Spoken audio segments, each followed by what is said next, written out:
You know that you can look at that funky wave created by the pulse ox probe, but what would you look at it for? Why would you use it?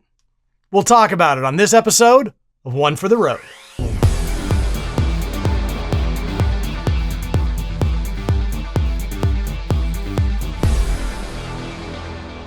The wave that is created by the pulse oximeter sensor is called the plethysmograph, or the pleth wave.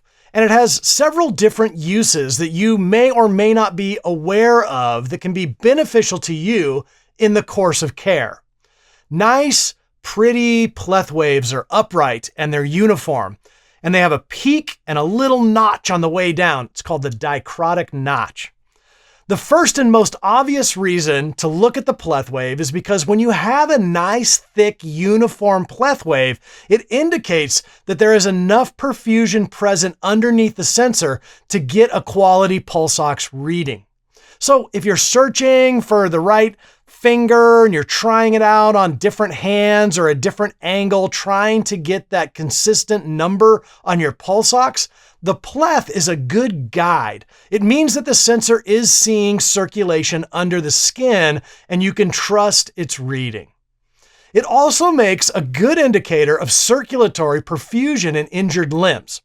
So when we're assessing a limb injury and we're checking capillary refill and the pulse and we're looking for circulatory compromise, we can assess that same thing by observing the pleth wave on the injured side and the uninjured side. So if you've covered up a limb with a splint and you aren't sure if you're feeling a strong pulse, a strong pleth wave can substitute for that same assessment. It can also tell us if a heartbeat is perfusing or not.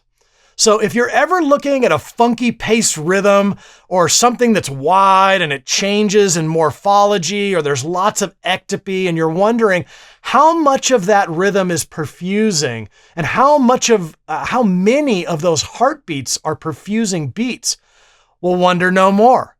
Slap a pulse oximeter on and compare the pleth wave to the rhythm.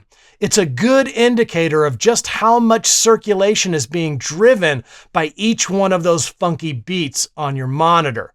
The patient's true heart rate may be significantly lower than the heart rate shown on your ECG, and the pleth wave can help you sort that out. Hey, I hope you find those tips helpful. I appreciate you watching. I'm Steve Whitehead, and that is One for the Road.